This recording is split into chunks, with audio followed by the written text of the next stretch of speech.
Este cuento está adaptado a la lengua de signos catalana. El chubasquero de Aurora. Aurora estaba asustada. Todas las noches, cuando papá volvía a casa, traía un monstruo consigo. Aurora se escondía debajo de su cama y se tapaba los ojos para no verlo. Pero ni su refugio repleto de guirnaldas, de lucecitas, ni su gatito que siempre la acompañaba lograban ahuyentar el miedo. Agotada, al fin, conseguía dormirse, después de recordar los cuentos que su abuela le leía. Un día, su mamá le regaló un chubasquero blanco con botones muy grandes de distintos colores.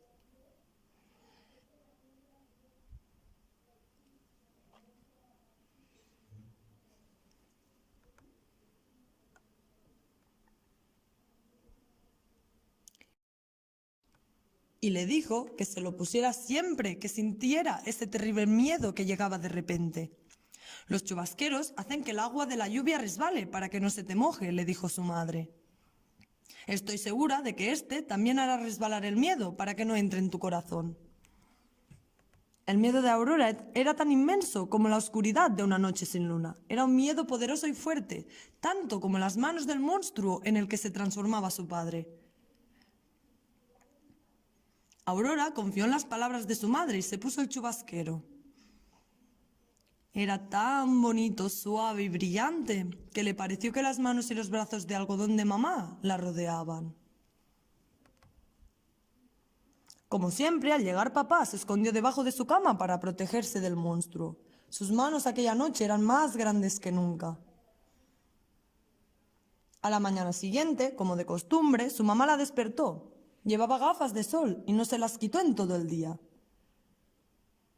Aurora decidió entonces que no se desprendería del chubasquero blanco hasta que volviera a ver los ojos azules de su mamá.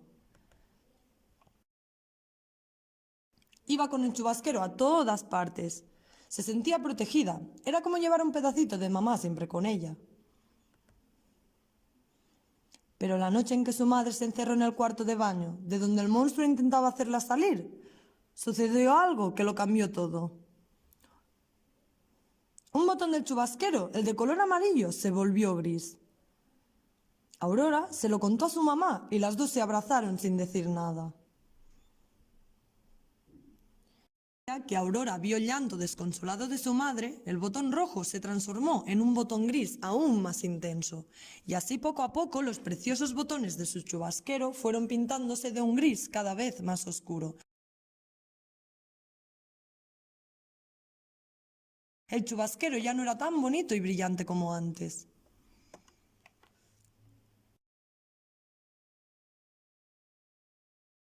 Una noche, en la que papá llegó antes de lo esperado, Aurora no tuvo tiempo a ocultarse debajo de la cama. Su mamá le avisó que corriera, pero el monstruo le rozó el brazo. Aurora cerró los ojos. Cuando al fin los abrió, su chubasquero se había vuelto totalmente negro. El miedo la envolvía y no quedaba ni un solo color en los botones de aquel chubasquero. Ahora ya no recordaba los abrazos blancos de algodón que le daba su mamá. Ahora todo era aterrador y negro, como aquella bestia, cada vez más feroz, que quería hacerles daño y las tenía acorraladas. Aurora intentaba moverse, pero no lo conseguía. Un miedo gigantesco le había paralizado. Entonces su mamá reaccionó. Saltó tan fuerte como pudo y se enfrentó a aquel monstruo terrible. Todo ocurrió muy deprisa. Esta fue la última vez que la niña vio el color de la oscuridad en el chubasquero, porque su madre reunió el valor necesario para echar a la bestia de casa, pedir ayuda y lograr que ese miedo de color negro saliera al fin de sus vidas y de sus corazones. Pero el chubasquero de Aurora no recuperó el color blanco que tenía al principio, sino que se tiñó de violeta, el color de la igualdad, el coraje y libertad que inundó de esperanza y alegría a Aurora y a su madre, desde el mismo instante en el que el monstruo se alejó de ellas, y los colores de sus grandes botones fueron regresando uno a uno. Ahora mamá solo usa las gafas de sol en días luminosos, y Aurora únicamente se pone chubasquero cuando hay tormenta. Y en esos días puede ver reflejado en los preciosos ojos azules de su madre el brillante color violeta de ese chubasquero que la protege de la lluvia e hizo resbalar su miedo para siempre.